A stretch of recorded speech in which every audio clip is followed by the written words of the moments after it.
Gott að kveikja á áður en maður byrjar.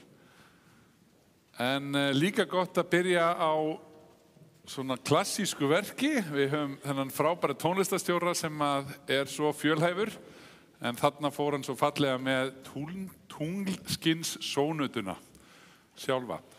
En í kvöld þá erum við hérna samankomin í Lindakirkju á allra heilagra messu, en í kirkjunni þá höfum við haft þessa messu lengi og markmið með allra heilagra messu að minnast þeirra sem hafa verið heilagir eða heilög í okkar lífi. Og þegar við tölum að sé einhver sem hefur verið heilagur, þá það einhver sem látin en gaf manni birtu og von og trú í lífinu. Maður notar hann tíma til að hugsa hlýtt til viðkomandi og þakka fyrir það sem maður á í hjarta sér, sem viðkomandi gaf manni, og maður flokkar sem heilagt. Einhver djúpan kærleika, einhver fræ trúar eða vonar sem viðkomandi gaf og maður á enn í hjarta sér.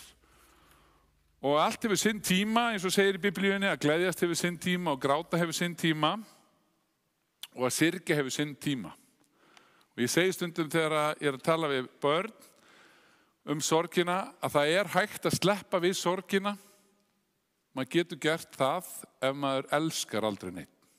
Þá þarf maður heldur ekki syrgja neitt. Svo spyr maður, það góð skipti? Og þá kemur alltaf, nei.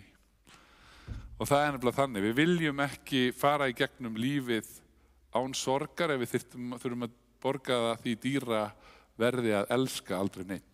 Og hann orðaði þetta svo snilldarlegan Sigurður Nordal sem sagði, sá sem vill losna við alla sorg og söknuð yrði að kaupa það því dýra verði að elska ekkert í heiminum. En við skulum hefja þessa stund formlega því að signa okkur og segja í nafni Guðs Föður, Sonar og Heilags Anda. Amen. En stundin hérna í kvöld einföld, það verður í tali og tónum, fjallað sorgin og sorgarúrvinnslu og Óskar og við erum búin að velja lög sem eru með von og verður gott að njóta kvöldsins. En við hefjum þessa stund á því að fara með hérna venjulegu upphafsbæn og segjum, Drottinn, ég komin í þitt heilaga hús til að lofa þig og ákalla og til að heyra hvað þú, Guð, Faðir, skapari minn, þú Drottinn, Jesús, frelsari minn, þú heilagi andi, huggari minn, vilt við mig tala í þínu orði. Drottinn, heyr þú lofgjörð mína á bæn og opna þú með þínum heilaga anda hjarta mitt fyrir sakir Jesú Krists að ég fyrir þitt orð iðrist synda minna, trúi á Jesú í lífi og dauða og taki framförum í kristilegu hugarfari og líferni. Bæn heyr það, ó Guð, fyrir Jesú Krist. Amen.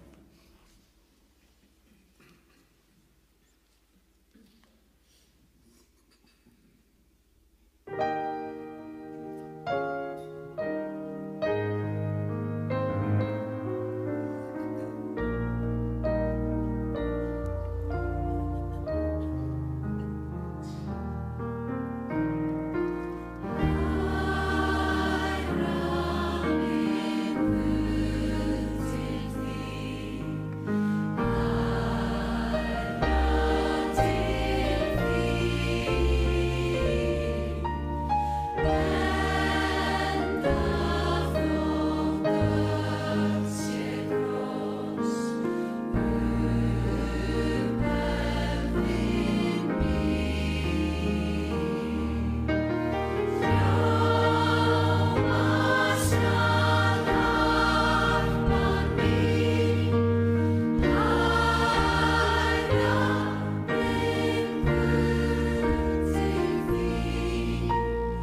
Og eitt af því sem að trúin boðar okkur að við erum ekki ein á ferð. Guð með okkur eins og hirðir í sorginni og það verður sungið það beint úr Biblíunni, Drottinn minn hirðir hér rétt á eftir. En svo það líka það að Kristur sigraði dauðann. Og þegar við heyrum orð Rómverjabréfsins, þá er svo gott að hafa það í huga að það voru ekki mörgum árum áður sem að Páll postuli hafði hatast við kristna menn. Hann hafði ofsótt þá og vildi bara útrýma þeim, en svo mætir Guð honum og hann gengur til kristinnar trúar og verður öflugur postuli og þetta segir hann Jesú Krist. Guð sýknar, hver sakfellir. Kristur Jesús sá sem dáinn og meira en það. Hann upprisinn. Hann við hægri hönd Guðs og hann biður fyrir oss. Hver mun gera okkur viðskila við kærleika Krists? Ég þess fullviss að hvorki dauði né líf, englar né tignir, hvorki hið yfirstandandi né hið ókomna, hvorki kraftar, hæð né dýpt, né nokkuð annað skapað muni geta gert okkur viðskila við kærleika Guðs sem birtist í Kristi Jesú drottni vorum. Svo segir hann aðeins seinna í öðrum kafla, enginn af okkur lifir sjálfum sér og enginn deyr sjálfum sér. Ef við lifum við drottni. Og ef við deyjum við drottni. Hvort sem við þess vegna lifum eða deyjum, þá erum við drottins. Því að til þess dó Kristur og varð afturlifandi, hann skildi drottna, bæði yfir dauðum og lifandi. Þannig hljóðar hið heilaga orð.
og þá fáum við næst lag sem að heitir Spor lífsins eru þung og ég heyrði þetta lag fyrst þegar ég var unglingur og þá var hann Gummi Kalli, sóknarprestur, hann var skólaprestur þá og ég var í KSS sem að hann var svona yfir, það er kristileg skólasamtök og hann þýddi þetta lag úr norsku og mér alltaf þótt afskaplega vænt þetta lag því það er svo góð guðfræði í því. Það segir í textanum að spor lífsins séu þung en ég get ekki grátið fyrir þig, sjálfur gráta þú þarft en ég mun gráta með þér.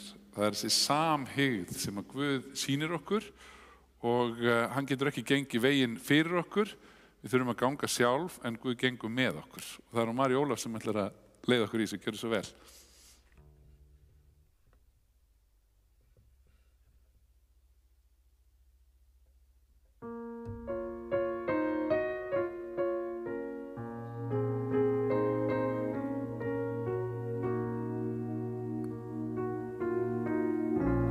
Ég þekki öll þín spor en ég get ekki gengið veginn fyrir þig.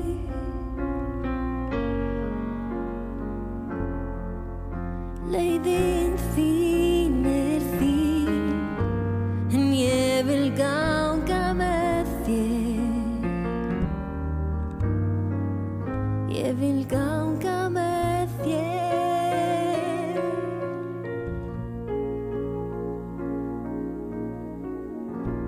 Ég þekki þína sorg en ég get ekki grátið þínum tárum.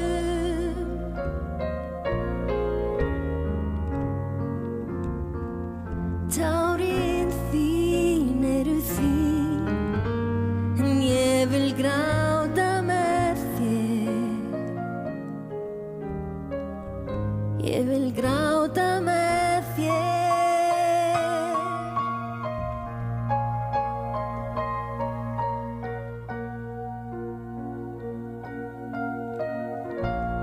Þú vilt gefast upp en ég get ekki lifað þínu lífi.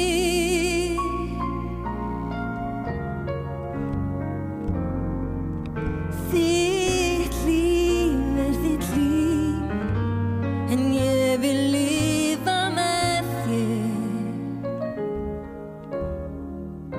Ég vil lifa með þér.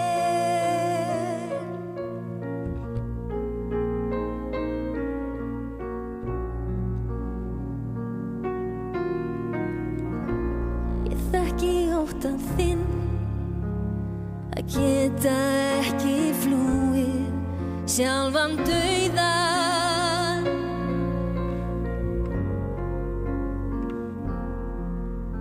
En ég dó fyrir þig og dauði minn er sigur þín. Ég mun vera hjá þér. Þú munt lifa með mér.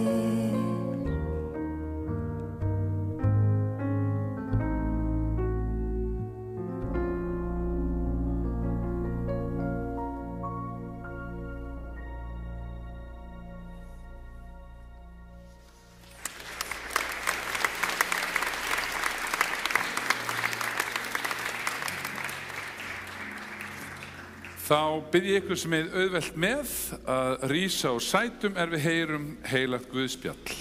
Jesús segir: Allt sem Faðirinn gefur mér mun koma til mín og þann sem kemur til mín mun ég alls ekki brott reka. Ég er stiginn niður af himni, ekki til að gera vilja minn, heldur vilja þess er sendi mig. En sá er vilji þess er sendi mig, að ég glati engu af öllu því sem hann hefur gefið mér, heldur reisi það upp á efsta degi. Því sá er vilji föður míns að hver sem sér soninn og trúir á hann hafi eilíft líf og ég mun reisa hann upp á efsta degi. Þannig hljóðar hið heilaga Guðspjall. Og þá stöndum við áfram og játum okkar heilugu trú. Ég trúi á Guð, föður almáttugan, skapara himins og jarðar.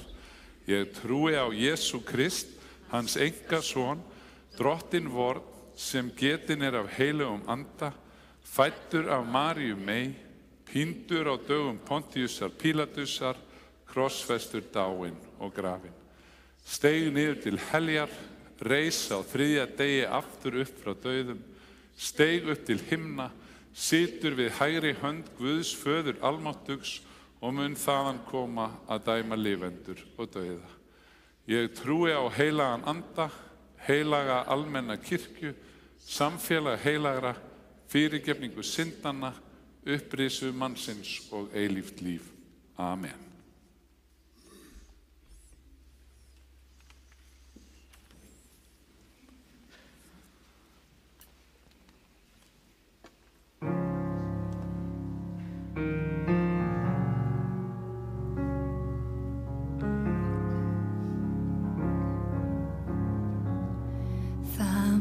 Svo sem vera að voninni hálfveik burða sofni í dag finnst vera eitthvað sem íþyngir mér en svo erfitt í fjarlægð að sjá það gilda má ég áleiðis fyrr eða staldra hér við og býr þó tómið og dregið mitt heim út á veginn ég veit ég hef alla tíð verið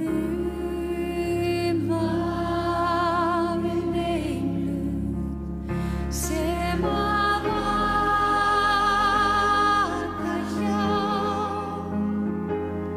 meðan mannshjörtur hrærast þá huggun þar að fá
Já, kórinn ætlar að fá sér aðeins sæti.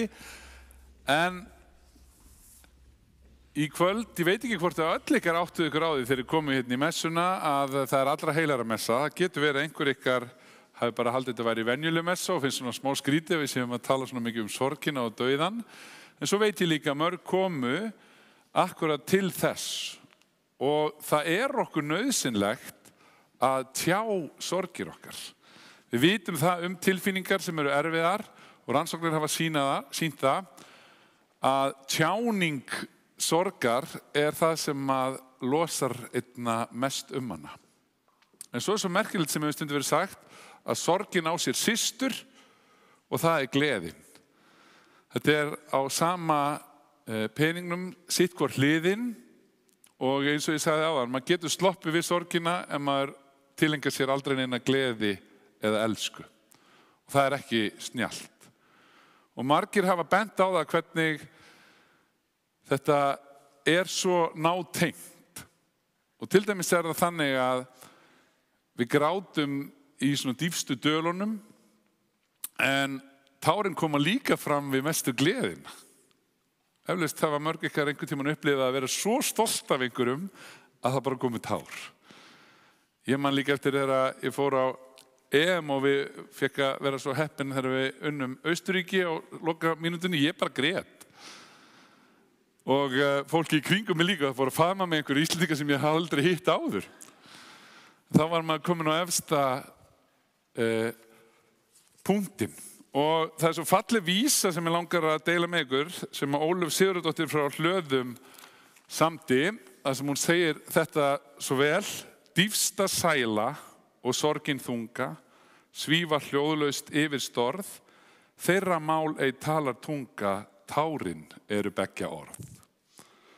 Og svo sagði Matthías Jochumsson líka svo fallega: sofa til skiptist systur tvær, sín á hvoru beði, hjá oss gjarnan hýrast þær heita sorg og gleði. Og það er líka stundu sagt að sorgin hún verður í jöfnu hlutfalli við þá fjárfestingu sem við hefum sett í elskuna. Það er að segja bara svona einfalt eins og að eiga gæludýr, að það er ekki, getur verið einn hafa átt gæludýr og aldrei þolað hundinn. Svo er annar sem að bara gerði allt fyrir hundinn og þá getur sá sem að átt ekki hund og mistur hann sagt þegar hinn missir: ég veit alveg hvernig er að missa hund, það er ekki svona erfitt, sko. Það er ekki erfitt, það er alveg saman hundinn. En ef að þú hefur ræktað hann vel og hann skilur því og því hvern annan, þá er það bara mjög þungt. Af því að fjárfestingin í elskunni, hún skilast líka í dýpri sorg og söknuði. Og það sem við vitum sorg er að hún verður að fá tjáningu. Og það erum við alltaf að reyna að segja, prestar og vígðir þjónar, að þegar það eru svona stundir, eins og kistulagningar og börn fá að koma þangað, þá segjum við alltaf: reyndu að skrifa bréf, teikna mynd eða fyndu eitthvað sem að hann eða hún gaf þér. Og það getur verið með sem bara daginn var eitt sem að setti peskall, af því að afi gaf honum peskall. Og það var bara mjög mikilvæg tjáning sorgar og veitti ákveðna útrás. Og við vitum það líka að það hjálpar okkur að hlusta á tónlist sem einhver hefur skrifað í sorg og samið í sorg. Það hrærir við einhverjum tilfinningum og gefur okkur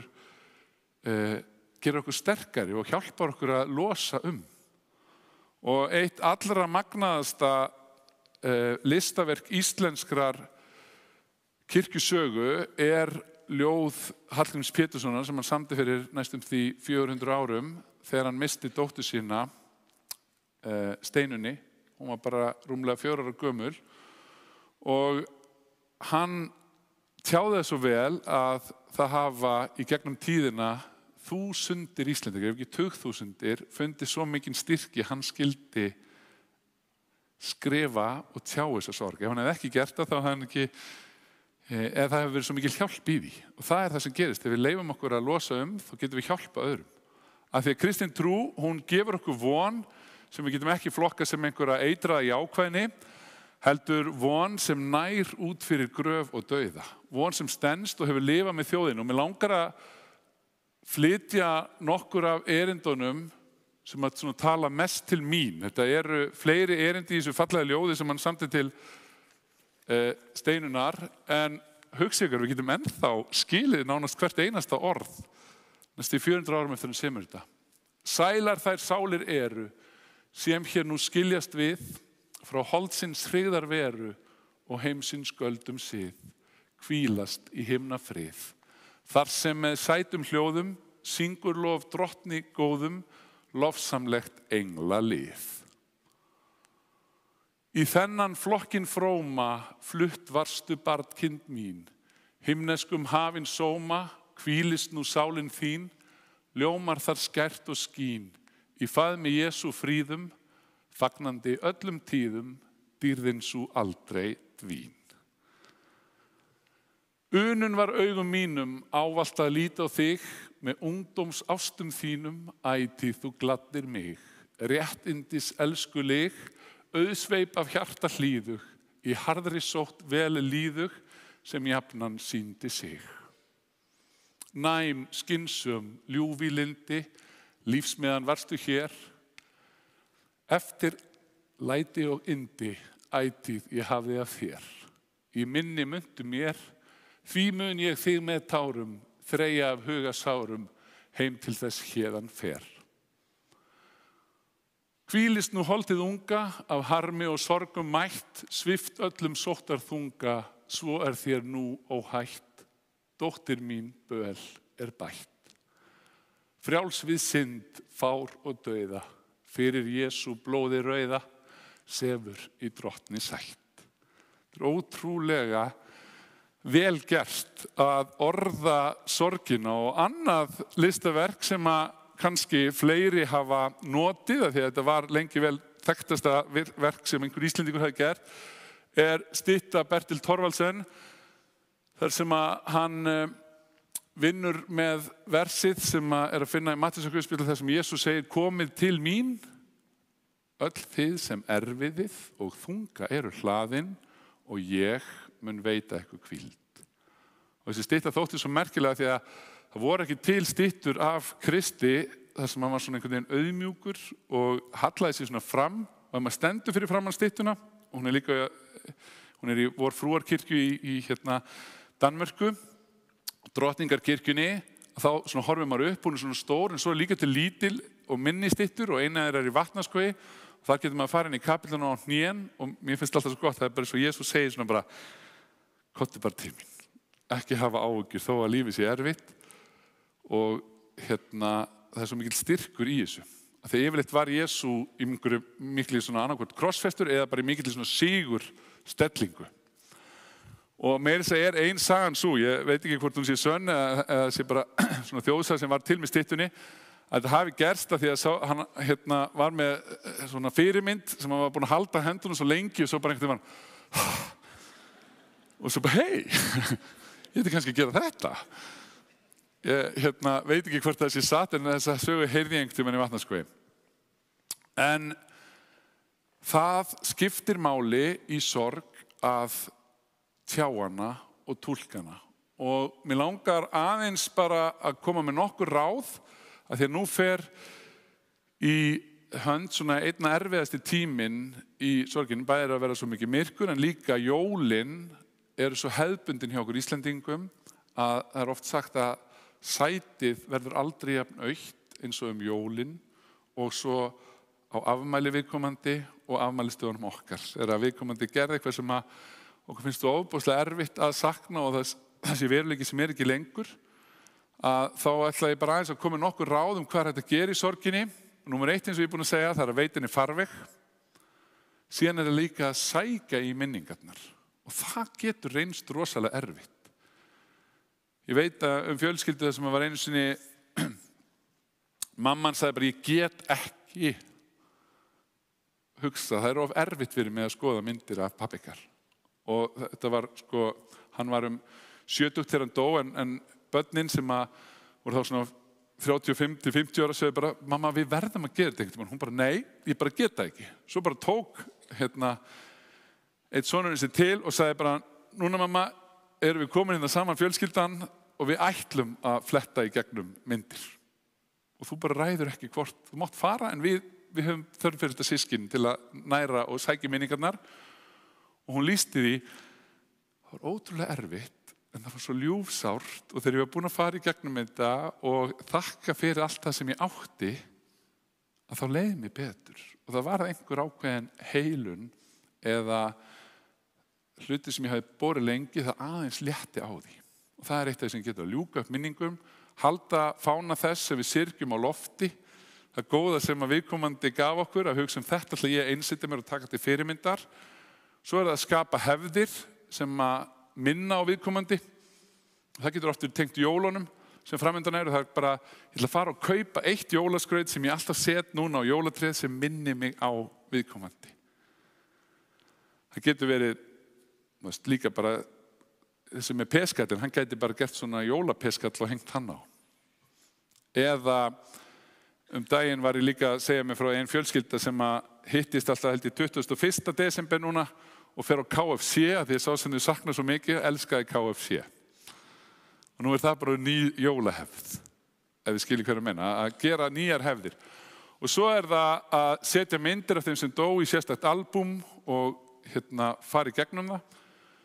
Gróðursetja plöntu í garðinum getur hjálpað og hugsa að þetta eitthvað sem að minni mig og það líf sem heldur áfram.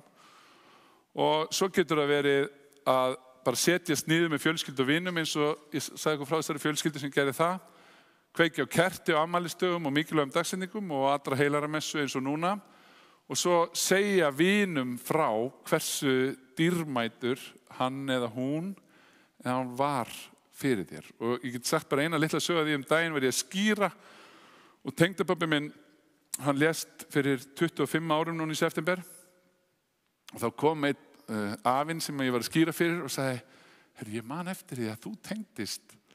Þá hafði tengdapabbi unnið með honum og hann fór að segja mér sögur og sagði, veistu það, hann hjálpaði mér svo mikið í vinnunni að það hefur ekki liðið mánuður síðan hann dó núna í öll þessi ár sem ég ekki hugsa til einhver sem hann sagði.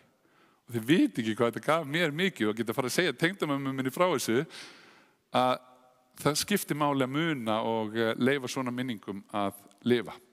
Segja vinum frá hversu dýrmætur hún var þér. Og svo getur verið líka hjálplegt bara að gefa peninga í málefni sem viðkomandi var hjartfólkið og sjá það eitthvað svona í hennar eða sín sem að lifir áfram. Og svo það að fara leiðinu í kirkjugarðinu, margir finna mikinn styrk í því, en aðri segja það finnst mér bara mjög óþægilegt. Mér finnst bara miklu betra að kveikja á kerti. Það ekkit annað, ekkit réttar en hitt. Man bara á að fara þá leið sem manni finnst sjálfum gott. Og það líka sumum sem finnst svo gott bara að tala við viðkomandi, meðan öðrum finnst það bara mjög skrítið. Hvort réttar en annað, en gerið það sem að veitir ykkar sorg útrás. Og svo það að maður getur líka skrifað eitthvað upp, minningu eða tekna blað og hengta upp. Og svo þetta úr bók sem bara hugsað til unglinga. Stundum getur það líka verið gott að taka eitthvað sem að viðkomandi átti eða þér finnst tengja algjörlega við þann sem þú saknar og syrgir og fela það einhverjum stað sem enginn veit nema þú. Og þegar þið líður illa eða finnur að þá ferðu á annan stað og opnar og tekur þetta fram og þá tengir það sem svona sérstak. Þetta hefur sýnt að geti hjálpað og svo var ég búin að segja að með afmælishefðirnar og líka þetta bara hlusta á og lesa viðtöl eða bækur einhvern sem hefur farið gegnum svipaða sorgir og svo líka búa til sorgarhóp eða þiggja sorgarmiðstöð eða slíka hópa að svona jafningjafræðisla hún hjálpar. Svo ég nefni nokkra hluti. En nú ætlum við að heyra lag sem að minnir okkur líka á að við þurfum að nýta tíman. Við vitum ekki hvað við eigum sjálf langan tíma en á hverju mótni eigum að hugsa ég ætla að nýta daginn í dag og líta á þetta sólarlag sem það hinsta væri. Og það svo fallegt lag sem að verður núna sungið og meðan að það sungið þá getið þið staðið upp og kveikt á kerti til minningar einhvern sem að þið viljið þakka sérstaklega og ykkur var heilagur. Eða þetta gengur síðan inn í bænastundina, það líka hægt að kveikja á bænakerti eða skrifa niður bænarefni eins og venjulega. En við leyfum tónlistin að tala og nú það Katrín Valdís söng áðan og nú það Sigrún Hermanns sem syngur fyrir okkur.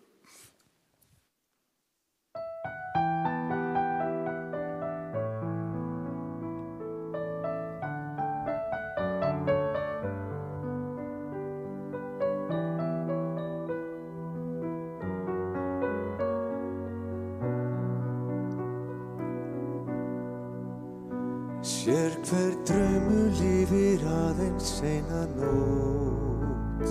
Sér hver aldar í sem hnígu jafnan skjót. Hverju orði fylgir þögn og þögnin hverfur allt og fljótt.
Köldu fjötra enginn flýr, enginn frá hans löngu glímu aftur snýr.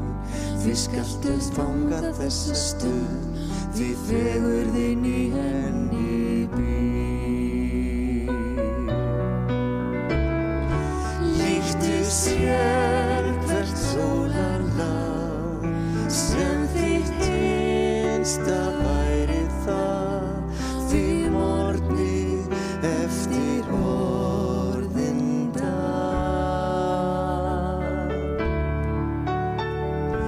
Enginn gengur vísum að. Líktu sér hvert sólarlag, sem þitt hinsta væri það, því morgni eftir orðinn dag.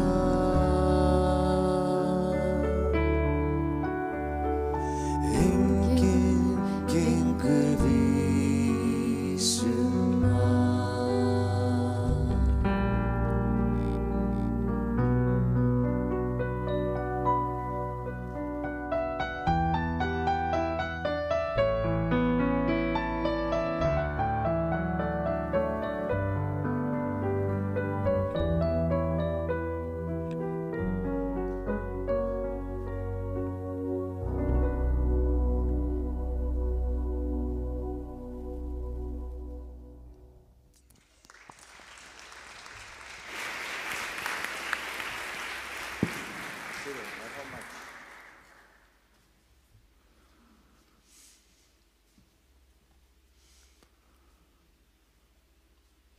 Þá er það kórinn upp, er það ekki?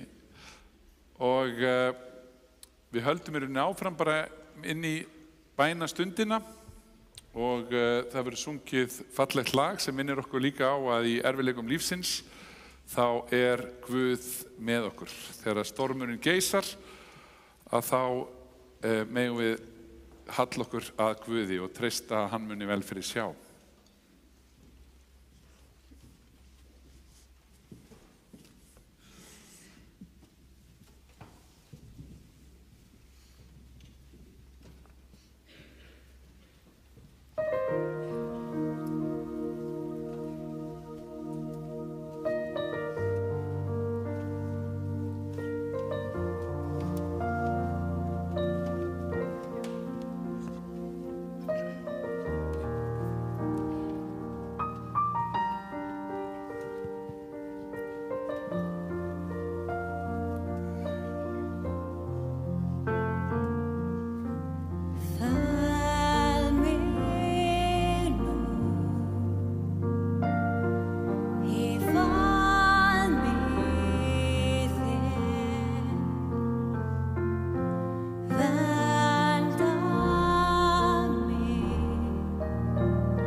Guð, takk fyrir að fáum að koma hér saman í þínu húsi og minnast þeirra sem að voru okkur heilug. Á þessari stundu biðjum við sérstaklega fyrir öllum þeim sem að hafa mist og syrgja svo sárt. Við biðjum fyrir þeim sem mist hafa maka. Við biðjum fyrir þeim sem mist hafa foreldri. Biðjum fyrir þeim sem mist hafa systkini og ástvini. Sérstaklega langar mig að biðja fyrir fermingabörnum sem hér eru og hafa mist systkini, hafa mist foreldri. Komdu sérstaklega til þeirra og veittu þeim styrk. Biðjum fyrir foreldrum sem mist hafa börn.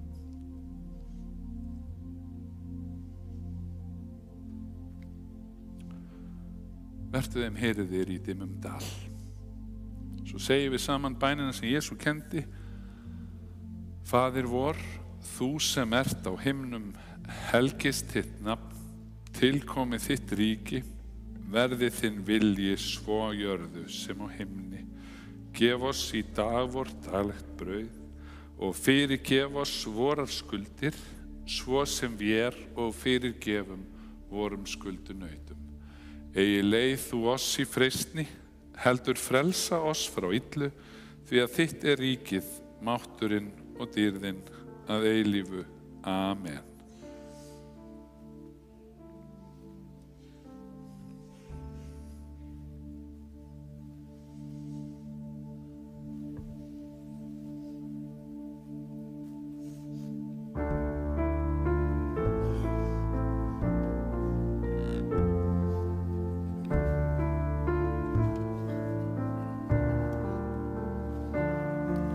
Sem englarnir syngja, sem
Takk fyrir þetta Óskar og Palli og kórinn.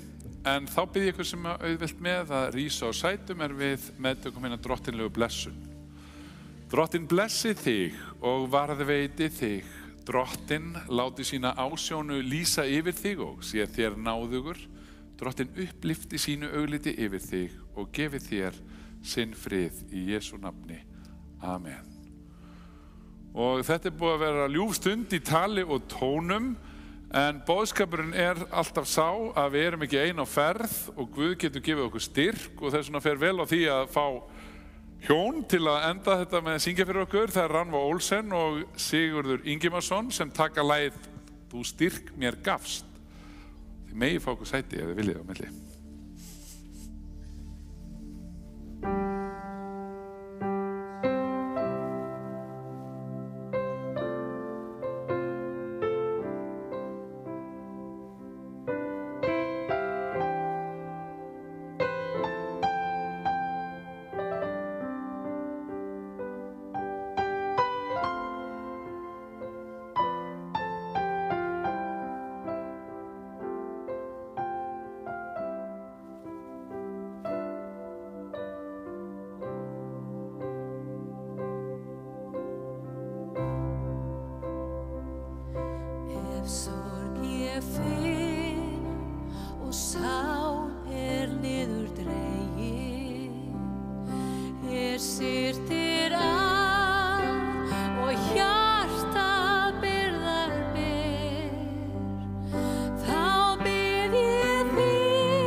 Sjálft sé aldrei laust við angur, hvert og hjartaslög sín veiku slær, en þú kemur undra gleði fyllist, þá augað skyggnast inn Þú styrkir gafst að standa á fjallsins tindi, þú styrkir gafst að ganga úfinn sjó, styrkir fyrir í sterkum armum þínum, þú styrkir kraft til meir en í mér bjó.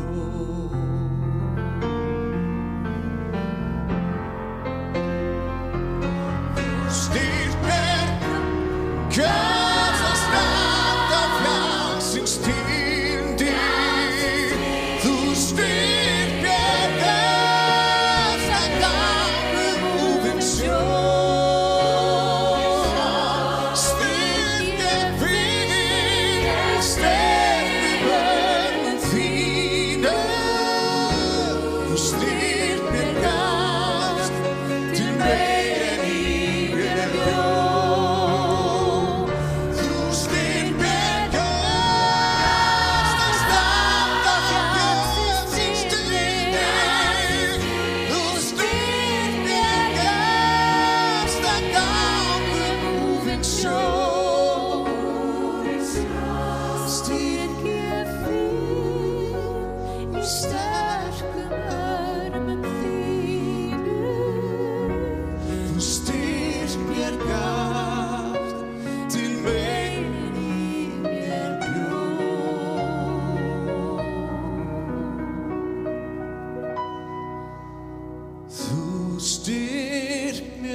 Þá vil ég bara að lokum þakka kórnum og tónlistafólkinu aftur fyrir að gefa svona mikið af tíma sínum og gefa bara allt sem þið eigið. Þetta var frábær tónlistaflutningur og snerti við okkur öllum hér í kirkjunni í kvöld. Ég vil líka þakka ykkur sem fylgdust með í streymi og minni ykkur á. Það er alltaf hægt að horfa á. Ef það er eitthvað lag sem þið vilja horfa á aftur eða svona, þá getið þið bara farið inn á Lindakirkju og hort á stundina þess vegna aftur. Eða ef þið komist ekki í messu, þá eru alltaf stundirnar hægt að horfa á hana fram í vikuna og vikurnar á eftir. En næsta sunnudag verður hún Dís Gylfadóttir hérna með ykkur og okkur og kórinn á sínum stað. Og meira þess að fermingarbætamessa. Já, og Dilja og allt saman. Þetta verður almennilegt en förum í friði og þjónum drottni með gleði.